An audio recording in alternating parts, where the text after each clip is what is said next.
Dear friends, when was the last time that you felt hope for the future? Is that a rhetorical question? No, it's not a rhetorical question. Late October? Yes, I would Okay. say that. Yeah. The last time I felt hope for the future was in the mid-2010s when this YouTuber I liked would make Christmas specials about perks of being a wallflower. I'm not going to tell you who the YouTuber is because I don't like him anymore, and I actually think he's kind of cringe. But it was the last time that I felt hope because I felt like these Christmas specials represented a new beginning, a new start, a new everything. And I read Perks of Being a Wallflower, even though I never actually saw the movie, but I saw all the dubs of the movie that he made for his Christmas special. Now, I realized that, I don't care about this YouTuber anymore, but I have a YouTube channel. So I can create my own Christmas special. Hell yeah. Now I have wonderful friends that I want to create content with, and I have wonderful subscribers that I want to create content for. People like Pink Catsy, Simply FJ, Dreekolith, and Aiden Feldkamp, who are the Order of the Orb Fox, and also people like Navari, Natalia, Hobby Moth, Mallard Griff, and Jimmy Smith, and Ace, who are the members of the English Club core group. Excellent. Why don't we get together and we make our own Perks of Being a Wallflower Christmas special? Because what really defines a Christmas movie? You might say the Rankin Bass animated movies. If you're pretentious, you might say Die Hard. But to me, Perks of Being a Wallflower has always been my Christmas movie, even though I've never ever seen it once. So I just was so overwhelmed by the amazing prose that Stephen Chbosky was able to create and his insight into this character and the exploration of themes that I think are so interesting. To that point, I wanted to share with you a bit of the prose of Perks of Being a Wallflower. Now, show of hands, has anyone read the book? I tried. Okay, perfect. I think this will really set the tone for our screening of the movie, and then we'll have a discussion about it afterwards. But I wanted to start us out with just a quick reading from Perks of Being a Wallflower. Dear friend, do you know what is? I think you probably do because you are older than me. But just in case, I will tell you. Is when you rub your genitals until you have an orgasm. Wow! I thought that in those movies and television shows, when they talk about having a coffee break, that they should have a masturbation break. But then again, I think this would decrease productivity. I'm only being cute here. I don't really mean it. I just wanted to make you smile. I meant the wow, though. So on that note, that's what I wanted you guys to hear. Let's watch this movie. Dear friend.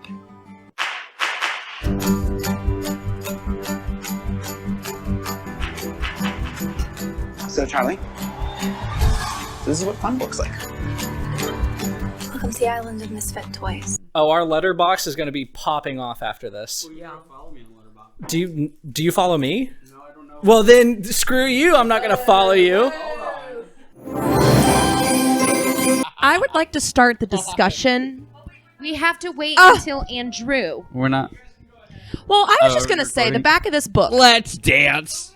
Judy Blume says, "The Perks of Being a Wallflower is a timeless story for every young person who needs to understand that they are not alone, a bright light in what can be a dark time. And just for the record, I saw the movie adaptation 4 times. You'll never forget it." What do we think about that? I think that's a little bit fake and gay. Fake and gay? I've seen it 5 times, and it hurts a little less each time. He learned how to masturbate, got molested by like 5 18-year-olds, and lost his virginity within the course of less than a year. All while unpacking the trauma of being by a parental figure. High school is crazy, you guys. There are themes of that, like, of course this is about like the predatory, like, you know, relationships, but it's in the whole movie with everyone he comes in contact with. Like, for example, Sam. Hey, Sam. Question. Could the bathrooms here be more disgusting? Whoa.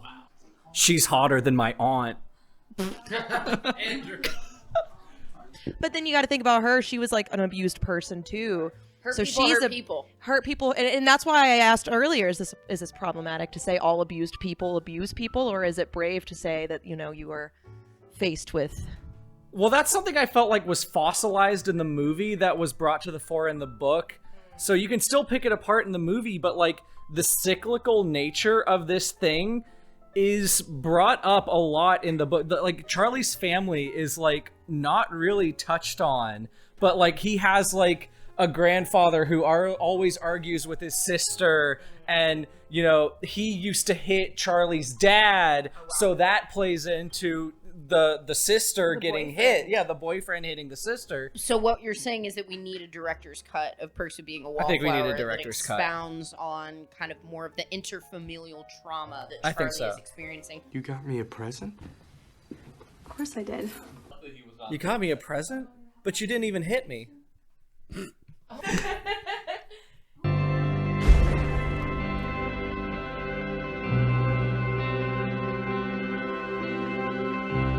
Oh man, the On his guilt is birthday, so too, I'm pretty complex. So much of Charlie's dialogue when talking about his aunt, if you notice, is him always like kind of in a way defending her. Yeah. And like, oh well, she had a terrible life, and like Yeah, who's he trying to convince himself? Right, yeah, but it's also a thing of like, how true is that, you know, like going back to the Well, we've already established he's an unreliable narrator because he lied about how he feels about It's also interesting how they skirt around everything, and like with his mental health, and they'll be like, "Are you bad again? Do you feel bad again?" And they don't go into detail of what could possibly be triggering him for him to go to that place. Which is honestly kind of realistic, especially for the early 90s for dealing with mental health. I actually really like this story. Yeah? I do. I think the characters are fun. Yeah, the characters are really fun. I think that they're quirky. They're more quirky in the movie than they were in the book, I found. And I feel like that's just the generation that the movie was made. Like, it was very, like, there was a very specific, like, aesthetic that coming of age films had around this time. And they were really, like, leaning into that hardcore with, like, the whole Welcome to the Island of Misfit Toys bit. Well, it is a success that they managed to get this in before, like, The Fault in Our Stars. But like this is the beginning of that, of that era of media. Like that movie 17 with Haley, what's her face? Oh, I don't know that one. 17 again with Zac Efron. I haven't seen it, but That's what I know was about it. thinking of. Why do nice people choose the wrong people to date? Why do Stacy's choose the Chads? We accept the love we think we deserve. Why do I and everyone I love pick people who treat us like we're nothing? Because we accept the love we think we deserve. Say it, Charlie. Say it. Say it, Charlie. Say it, Charlie. We accept the love we think we deserve. Let's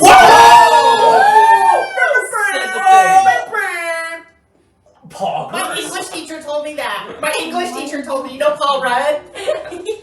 Ever heard of him? So, I had not watched the Perks of Being a Wallflower movie. I had only seen a ton of GIFs on it on Tumblr. As most of us have. I have never seen the movie yet. I read the book as a child, so like over a decade ago. How old is a child? Like 15? 14. 14? How old is the child? I was You should read maybe this book. 13. I was a freshman in high school at 13. A fair age to read it out. But I don't remember like any of it. But coming back to it, watching the movie, it was good. I get it. There's so many things you can relate to, so many things that like relationships, friend groups, whatever. I am jaded against movies like this because I don't like the public perception of it. Same with I fucking hate Fault in Our Stars. You take Speak that your back. truth. Fair, Speak your truth, valid, Queen. valid. Speak your That truth, movie's Queen. so bad. Let her speak. Fucking I've never seen the hate movie. Fault in the Stars. My best friend, who I adore, wore okay earrings. No. Me, I love her. Me as Damn. I hate Do you Fault think in Our okay Stars. is our always, Drake? I'm sorry, the line is maybe okay will be our always. I'm a fake fan. I'm a Yeah, fake you are. fan. Fake John Green fan over here, ladies. So many girlies, high school girlies, were really out here romanticizing cancer. Truly. And Yeah. not getting I wasn't the doing message. that. Same for My Perks mom of did Being have a cancer. Wallflower. Yeah, there was a lot of romanticism of suicide. Romanticism of suicide, romanticism of Predatory relationships. sexual abuse. And sexual assault, yeah. But as the audience, I feel like a lot of times that kind of like fucked up thing, we, for some reason, not even overlook it. Like we, as humans, are like, this is an interesting thing to see. Like, your life sucks.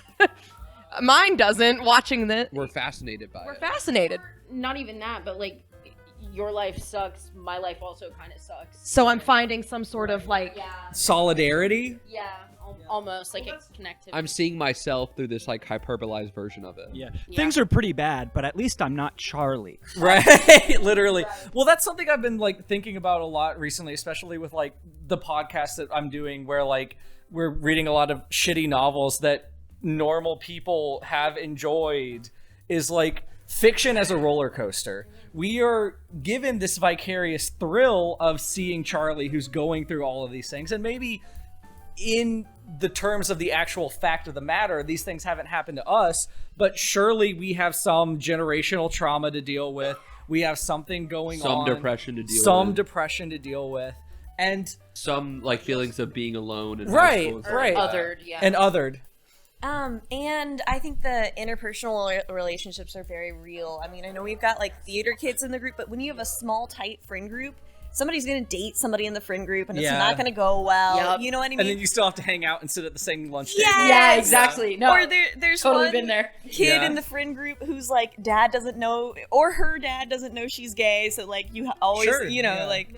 I was noticing something about like the type of dialogue that's in this movie and in this book, conversely, but I'm realizing that like looking for Alaska straight up copy this book's beat. Yeah, like flow, like flow beat Bar for for bar. beat. Like the fact that he dates the friend of the girl that he's interested in instead of dating the girl that he's interested in, and Which, to horribly. be fair, though, he was kind of like shoehorned into that. Like he went on one date with that Which is girl, and she also was like, so real for people of his like personality type. They find Yes. themselves in these situations with people. Like it's a very relatable. I don't know. What do you guys think about the realism of the friendships, like the group that is presented here? I love it. I have complicated feelings You have about qualms? this. Okay. I have qualms. This might be verging on getting too real, but you know, I don't have like the trauma that Charlie has. But I was a quiet, melancholic kid. You might have been a wallflower. I was given to periods of depression in my life. And you know what the quirky characters in my life said? She said, "Andrew, you are not fun to hang out with anymore." And that might have been the last real conversation that I ever had with her. Damn. So like, I resented Charlie. For People coming for to help having him. people who actually like wanted to be around him. or coming back around to him. Yeah. I guess I never beat up And anyone him in being school. okay with it. The fight with I should have hurt someone. the boys are fighting. I kind of want to get in a fight. I want to get punched like that. Is that weird? I get it. I'll punch you. I get it, Andrew. Whoa. It's just like Onision. Didn't even punch. It's just like Onision. He didn't even hit the guy who was punching Patrick. It was very quick, I think, the friendship to develop. Like, he kind of just showed up, he did nothing in shop class. And that's what's her face said. She was like, "You've known these people for 6 months, and I've known them." Kind for of all these-" ate him up there. Kind of ate him And up. she did, because that's an argument I could hear anybody coming at the new person in the friend group. It won't be you, I promise. Jake, I have great news for you. Fight any one of you. Jake, you are not fun to hang out with anymore. Jake, you miss when we were wrestling shirtless the other day, back in June. Should have been there for that. The other day, back in June. Back in June. Other day could be Was it any like time. Jello wrestling? Or? Just shirtless wrestling. This is funny. I hope you keep it in. We had a cult / like midsummer night / fairy Midsummer. birthday party, because they're both It's born actually on the just 25th, midsummer. Shut up. which is near the 21st, which was midsummer's night. And we all were in outfits, and Andrew's like, what we really need to do, all the masks here need to take off our shirts and fight and wrestle, and they did. They were just wrestling under the moonlight. Nipples! Oh! Nipples! Female presenting nipples, as Tumblr would call it. As Tumblr would what? Why would they ever call it that? Because that was like was a meme. that was like a meme. I don't know. If you quit Tumblr over the porn ban, you're literally trash. So when I was shirtless bare with Nathan making gorilla noises at each other before squaring up, at that moment, I felt infinite. That's something to talk about, is like the pursuit of feeling infinite indirectly through Perks of Being a Wallflower is something that we pursue. Well, and like this movie really illustrates how difficult male-on-male friendship can be. Yeah, because you always want to kiss each other. Yeah. Always what a make And even like the girly relationships, because you know Sam and what's her friend's name? Help me. Mary Elizabeth. They have that ongoing beef with each other because all the boys want Sam. And there's a scene where they're at the Sadie Hawkins dance, and he's standing on the wall with Sam. And there's a very small shot where Mary Elizabeth looks over at the two, and she kind of like not rolls her eyes, but you could tell that like she knew. They allude at a history between They Sam do. and Mary So Elizabeth. it might have been like a way for her to get one over on Sam, which is very toxic girl friendship. But Very it toxic feels that girlfriendship. way because I feel like she knew, everyone who saw Charlie knew, like he is head over heels for Sam, Yeah. as all the boys tend to do in their relationship. I don't know. I thought that was a fun little real thing. Yeah. Never at any of my dances did I ever see anybody standing on the wall like that. I think I've seen that, but only after this movie came out, because everybody wanted to be like the characters in this movie. I had this specific memory where there was a group of people in my friend group was sitting in the gym during a dance, and all on the corners, the outlines of the basketball court, and just kind of being like smirking to themselves. It's like, oh, it's just like that movie. It's just like that movie. Someone play David Bowie right now. They're actually playing good music here. That is Oh so my crazy. god, they're paying The Come fact on, that Eileen. they Come on, were Eileen. talking about good music and it being "Come on, Eileen" is absolutely fucking ridiculous. Fucking hilarious. Don't make fun of me. I've never seen Perks of Being a Wallflower, so I didn't know it was related. But Come On, Eileen, It's a was bop. my favorite song my senior year. of White. high It's school. good. It's not white, but it's not like a bad song. It's just like not something I would scream about at a school dance. That is the #1 song on the Spotify playlist. Songs to play to get white people turned.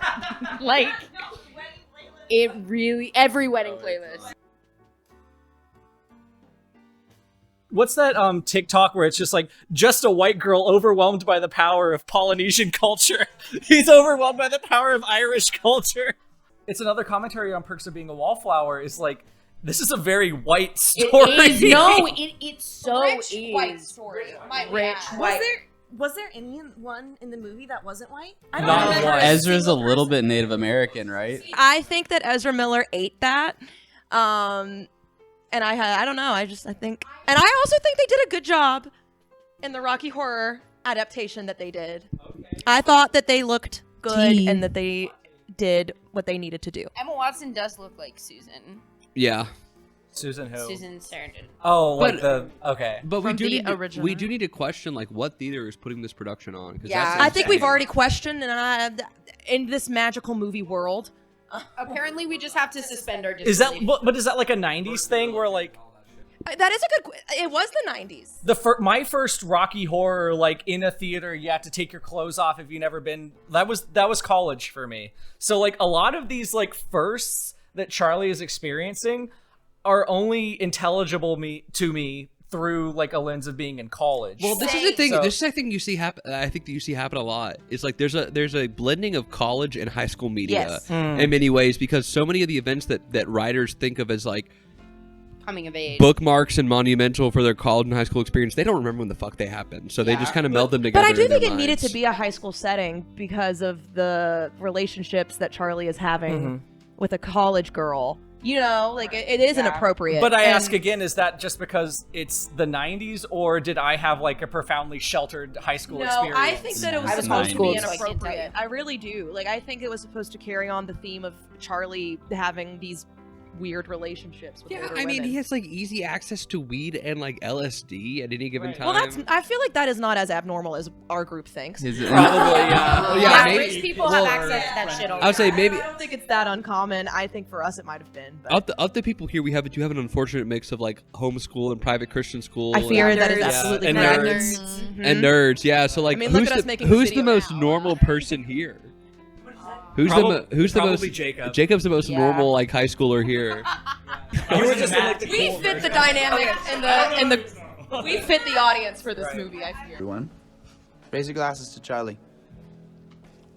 Them all looking at him and laughing, that would send me into a I know. That I would- would not I be chill about that. I would go ballistic. Every single person in that house would be On a dead by brownie? my hands. Especially if I was as incredibly traumatized as Literally. this Oh kid. my Like, god, yeah, the it bubbles first time up. I get stoned is just like some random ass bitch giving me a brownie in a house that I've never been at. And they He's start acting laughing so at you. Yeah, he's They're all looking at you and laughing, and you're just sitting. and you're just like, yeah. Fuck Not that. having a panic attack? Amazing.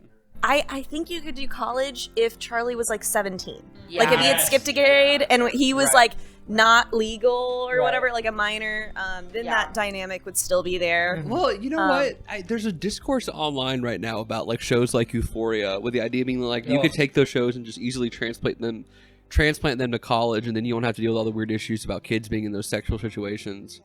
I think for Euphoria specifically, absolutely. The reason I feel a little different about this is because the whole thing with Charlie is he is this virgin. He is this like small child. Like he is. It is incel. He's red No, I don't pilled. think he's an incel. I just think he's giving baby. Like he is giving actual baby. His He's a innocence ninth continues grader, to be and I like think that compromised. There is something about like being so baby, and then like you're like when I was a freshman in high school, I was friends and dating people much older than me as well. So I kind of relate to a little bit of that. It's a little bit of that same thing of being like, my fellow teens just don't get me. Bye, Charlie. Bye, Charlie. Bye, Charlie. I'll see you later. Tiddly doo.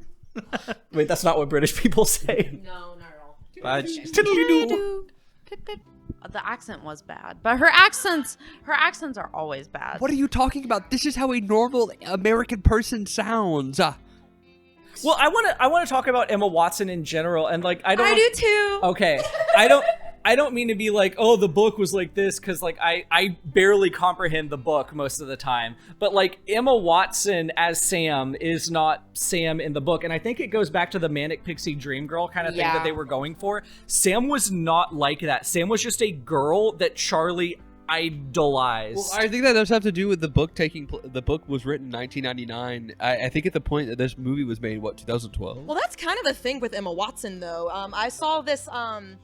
I've seen this discourse too, though, about her in Beauty and the Beast, and people are talking about how she didn't make a good Belle. She doesn't fit the character of Belle, but she was put in the movie anyway because, like, she kind of looks. I don't know, and I'm wondering if that happened here with Perks of Being a Wallflower. I mean, but- that happens a lot with British actors for some reason. Their beauty is so mystifying that casting directors are just like, we'll put them in anything. But with that manic pixie Get dream that in girl, 4K. Jay concept likes British with her. I don't. I do. think there were Directors multiple do. times I like Irish where you actors. could tell, like she says to Charlie, like, I love you, Charlie, and she kisses him even though she has a boyfriend. There's a lot of moments where it's like she obviously like maybe doesn't love him, but she loves the attention that he is giving her. And it kind of does play into the character of who Sam is, of the like, men love me and I love, like he is graveling after me and I see this and I know this, but I'm not gonna like act. I don't know. But there's an argument to be made that Sam's love for him is almost maternal, and I know that's really gross to say. But it is. But my read of that scene was, with all the problematic undertones of it, Sam loves Charlie platonically, Charlie loves Sam romantically, so this is a perhaps misguided attempt by Sam so that his first experience with romances It's safe. is quote unquote safe, not with your dad's boss. not with your dad's boss. That's what's interesting is both. Okay, neither. She's interested in him platonically. He's interested in her romantically. Neither of them are interested in sexual, like intimacy or sexuality. Not really, no. And yet they have a scene that clearly like fades to black on a sex scene. Right.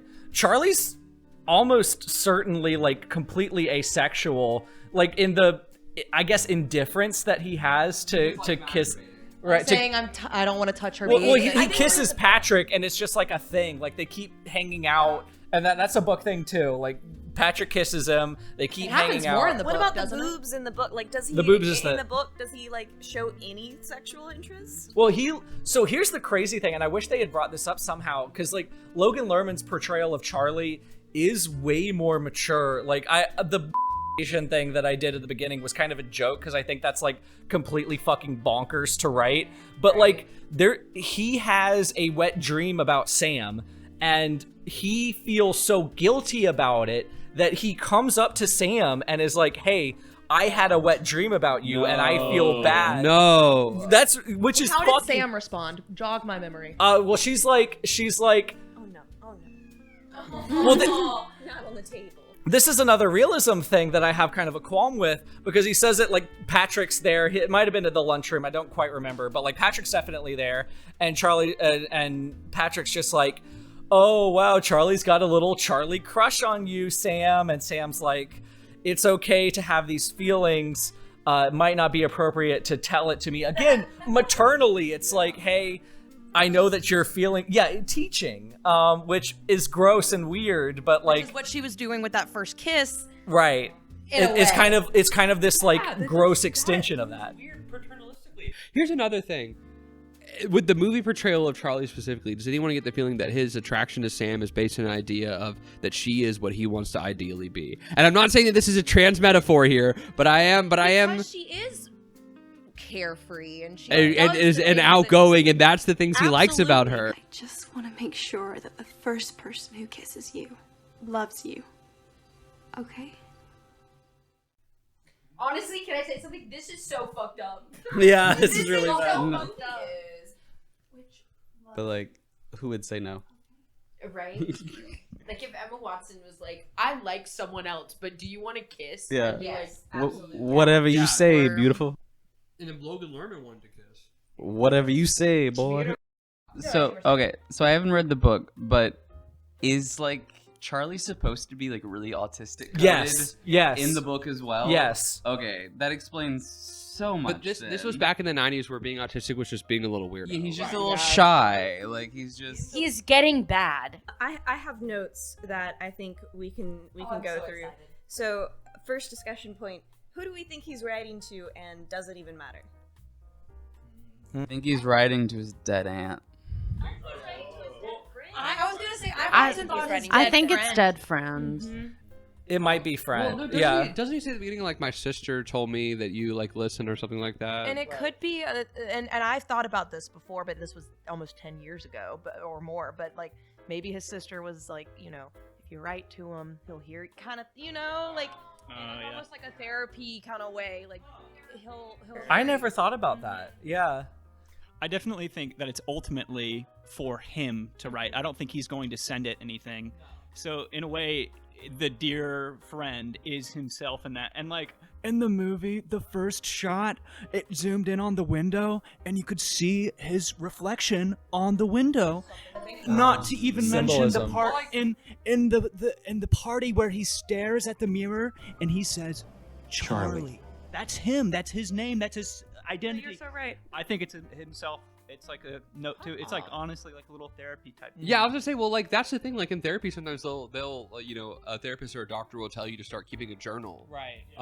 To help. And like like we know he has medication, so it's clear he's been to a doctor at some point who's prescribed him antidepressants or antipsychotics or whatever he's taking. I don't know. So like, yeah, it seems like maybe this could easily be an exercise that like a medical professional recommended to him. Right.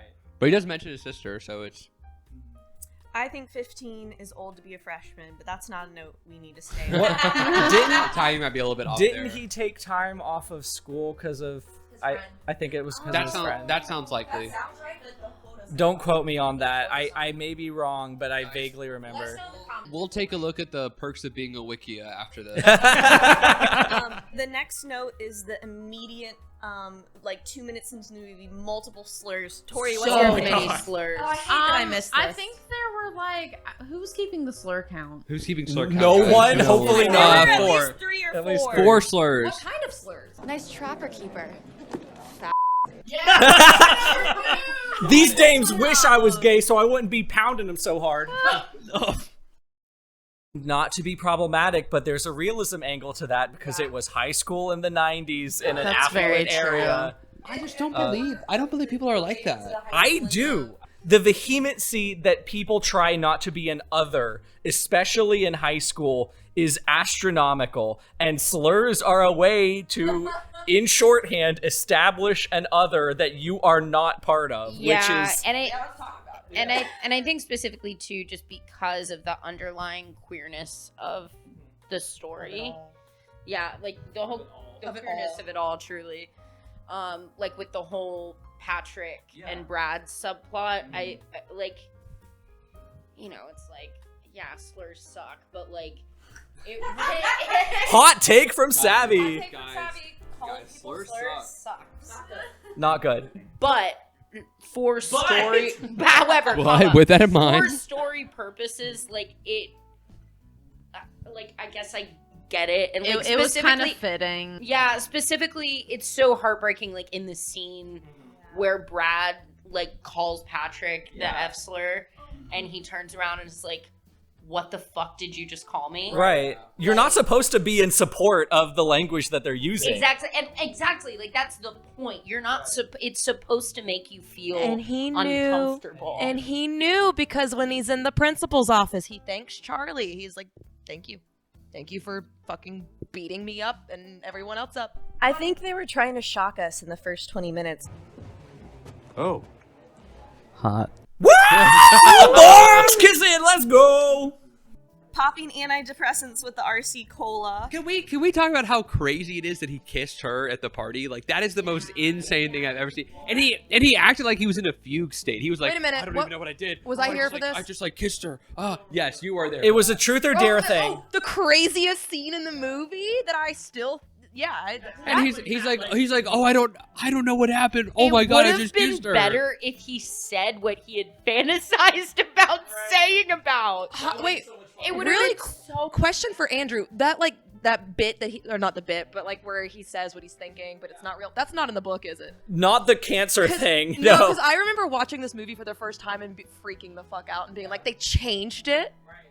That was fun. That was a fun director. Wait, what scene? I was lost. The when Charlie's dissociating and he's like, well, I hope she gets cancer so I don't have to break up with her. The actual line is, He says, "Truth "How's or your dare, relationship Charlie? going?" Truth. How's your first relationship?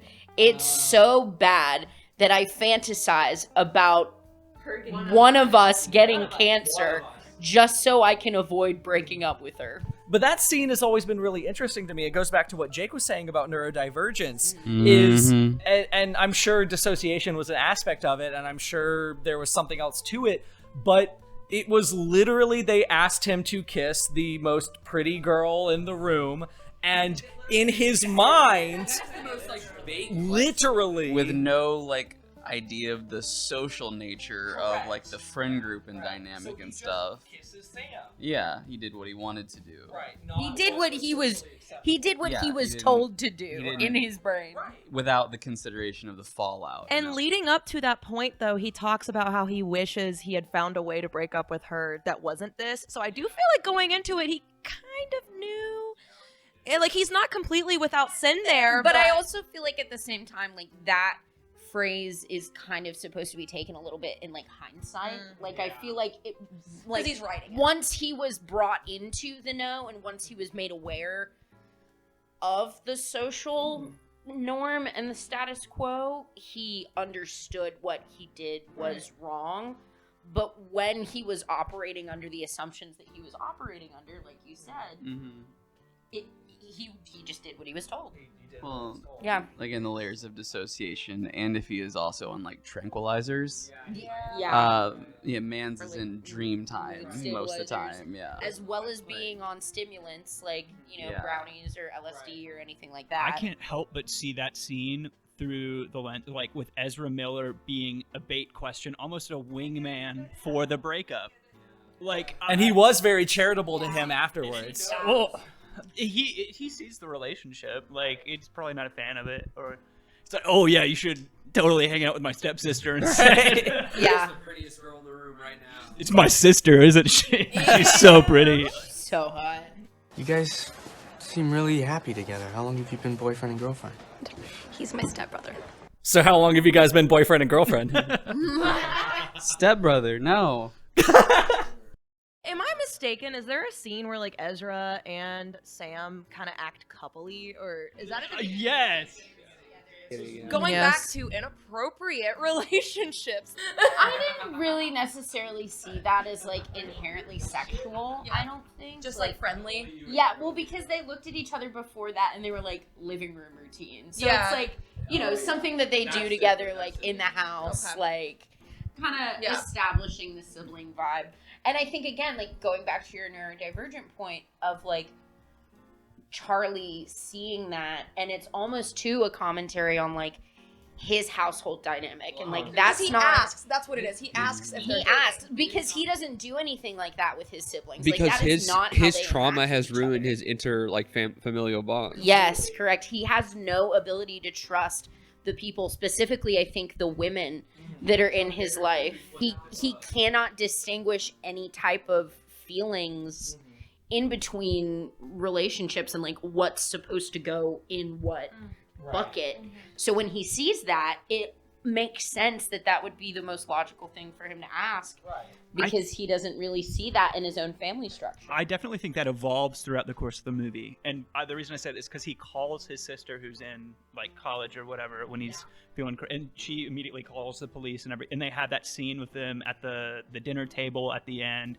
I think it was like the friendship was sort of him finding a family in that, because there's obviously like that's a family of trauma and that, and I think they weren't really connected until after the hospital thing, like to really understand like all of the secrets are told now. This is like why Charlie is feeling this way. And I do think, going back to earlier in the film where his sister was hit by her boyfriend, I feel like that was a really important kind of like bonding moment for them, for her to be like, I know that you saw this. Thank you for like wanting to stand up for me. Like, I've got this, but like, please don't tell mom and dad. Like, them kind of looking out for each other and that solidifying that. It made sense that he would call her in my brain because of that. And I think that relationship is really interesting, specifically just because of his trauma with women in his family. Like, and it makes sense that, you know, he would be struggling with his brother being away at college, and we don't really see a lot of that relationship in the film, but it seems like the person that he's closest to in his family is his sister. Correct. And I remember thinking when I first saw this movie, I don't question it, but I did think it was interesting that she immediately said to call the police, because in my head, if someone called me crying like that, I would probably like diffuse it, but she knew this is like game time, like call the police, like what, like that's where it gets confusing. Like, did she know? Because I got my hackles raised because I was like, why the hell are you calling the police, right? Like, Yeah, that's a like, huge escalation. He said something really upsetting, but in my brain, I'm like, oh, I would have been like, let's talk, or, you know, let's breathe. But she said, nope, call the police. Like, she knows something's like deeply disturbing him. And I think that goes back to the trauma that, and that connection the that aunt, you're speaking of. Yeah. The aunt. I mean, we saw self-harm scars on her. Which makes me wonder, did he do stuff like that too? Or when it got bad? I think there is like kind of an implicated history of some, like you were saying, like he's medicated, you know, like He's not well. he's not well, and they know that there are things, but they don't know the root cause. Right. I think they did the having never seen the movie, I'm a fan of it now. Still don't like the Tumblr romanticism. Right. Yeah. But I think they did the trauma flashbacks like really well, because it was genuinely jarring as a viewer. But some of those harsh cuts to different scenes were genuinely jarring. But do you wonder if those harsh cuts did kind of like play into like in his own brain, how probably everything is that way, how he's perceiving time. Exactly. And like, especially if he's on SSRIs. it makes it could be a weird choice, or it could have like intentions behind like everything being choppy and harsh and whatever. It's definitely intentional. Like it's entirely representative of his like internal psychology. Like No, I enjoy it. I don't think Sam's good for him in the long run. No. I was actually gonna ask if y'all thought Sam was like a villain or if y'all sympathized for Not her. a villain. I don't think that she's but a like, villain. Oh, everyone turned to me. Oh, I thought you were gonna say something. No, sorry. Finish your thought. I don't want That was my thought. I don't think that she's a villain. I think that he needs to have a breakup from her. Like he needs There needs to be closure. He was so dependent on her, and then it ended up with him still being dependent on her because she's coming back and she's giving him things to look forward to. Oh, you can visit us in the fall. well, she's also like a 17-year-old girl realizing how deeply disturbed this boy is. Right. And like trying to push away a little bit while being kind in her own way per se. But True, like, and AFABs are like socialized, arguably, to do that. It could be the maternal role that we talked about. before. There was like some study or some report people did about when the most common time for a breakup would be, and it was always in between Thanksgiving break and Christmas break for people that, you know, oh, we're going to separate colleges, or oh, I'm still in high school, you're in college, and they meet up for Thanksgiving.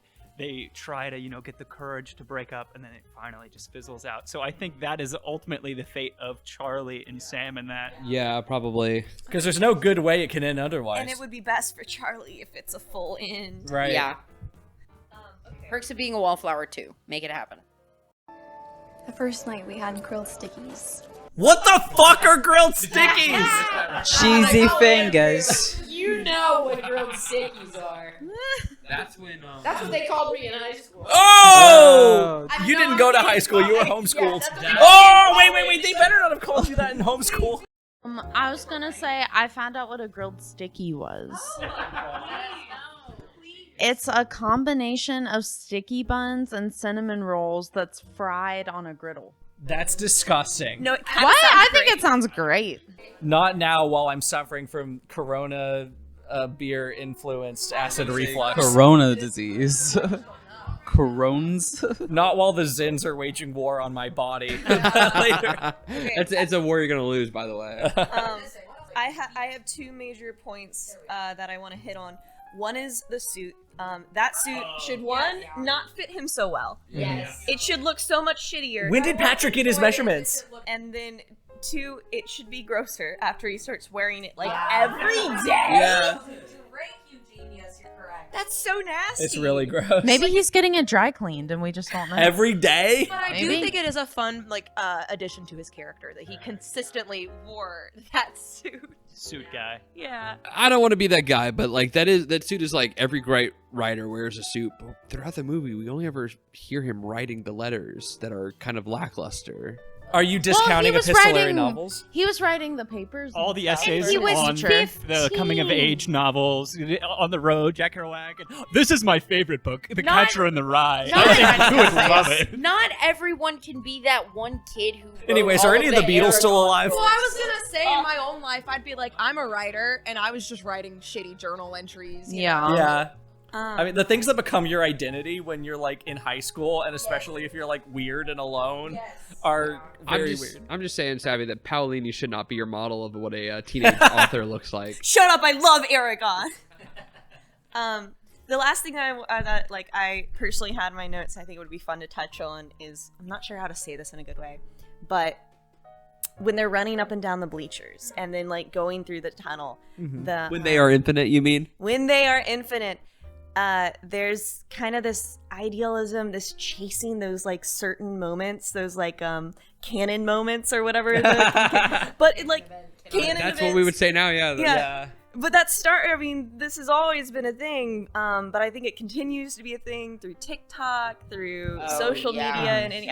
Like, that's what I wanted as a high schooler. The thing is like, once you become an adult, you realize, oh, I can just drink and get that same feeling. No! Don't tell that to the audience! Jay does not represent the beliefs of SBU. When you turn 30 years old, when you turn 25 years old, you realize, oh, that same feeling I can get by buying Warhammer 40k minis.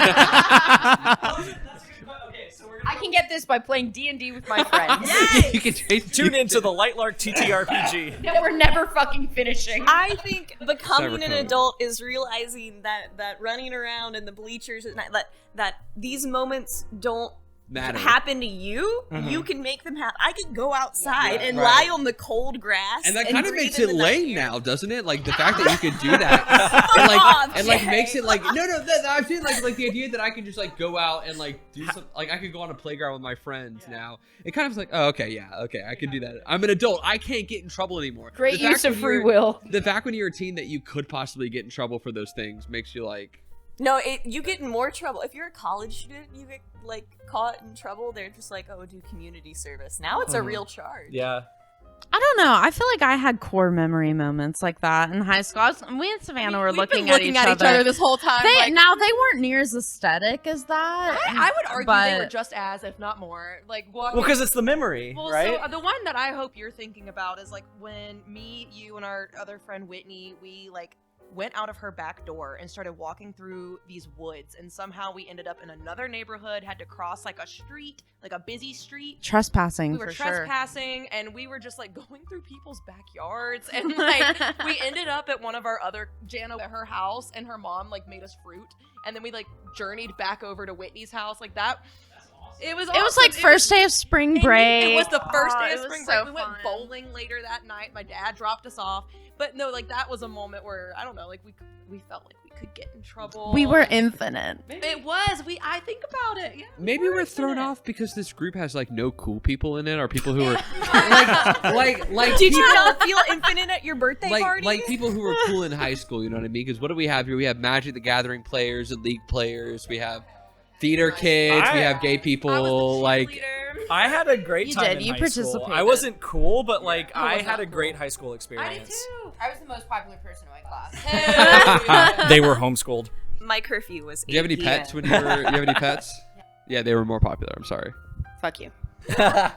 So it sounds like an infinite moment is like this combination of adrenaline and a lesson learned about Almost how to feeling spend your high. time. Like there is a sense of maybe danger, but also like you're saying. Right. It's like laughing in the face. But For me, it's also like feeling very grounded at the same Yeah. time. Even though crazy Present. stuff's happening, I'm very present in the crazy stuff. So why do we put so much pressure on in media for this to happen before we turn 18 and our frontal lobes fully develop, when clearly we can have all of these experiences with the benefit of hindsight? Instant gratification. The romanticism of the lack of responsibility. That's what I'm saying. I think there's a phenomenon too where these writers are blending their college and high school experiences into one. Well, I also think it's an acknowledgement of people don't like waiting for pivotal experiences. Yeah, true. They want it to be over. want it now. They want it to be over and fully realized as soon as possible. Yeah, like, well, because there is a very specific like societal timeline that people are kind of held to. Right. You know, it's like you're supposed to be getting married by this age, you're supposed to be buying a house by this age, you're supposed to be having kids by this age, and you're expected to have all of those experiences so that you can develop into the person that you're going to be before all of that takes place. Mhm. So there's like a Get it out of the way. yeah, like almost get it over with, but like Mhm. in actuality, it should never be over with. Like it should Yeah. never end in the first place. You should always be having these.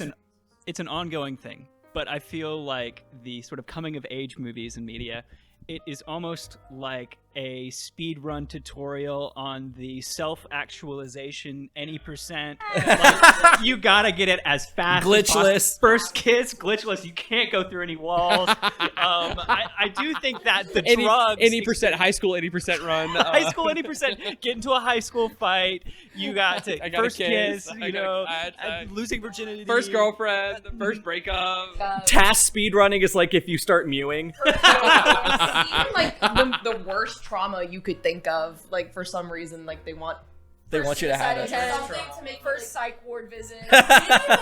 Well, I think it's because high school is this weird part where, like, biologically it is very liminal, but for so many, like, especially in media, it is portrayed as like this final, like, the final makings of you. If high school is the coming of age, like, that people go through. Talking about coming of age high school movies, we're You're gonna talking start about going like into a rabbit hole.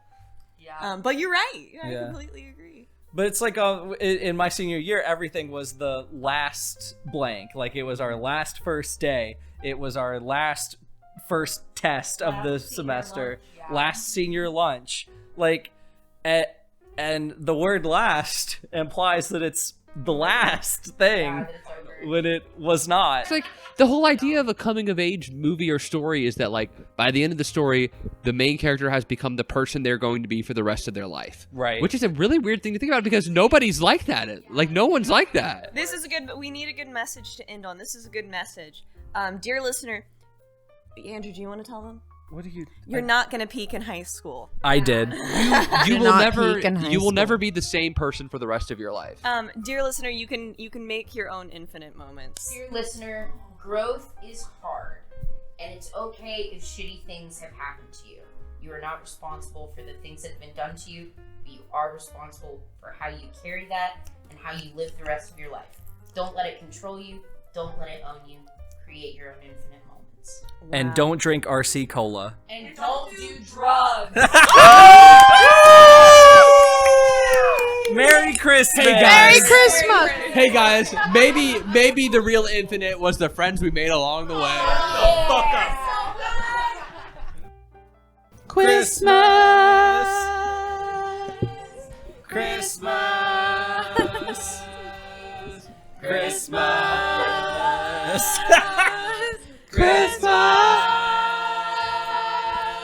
They'll say and deck the hall.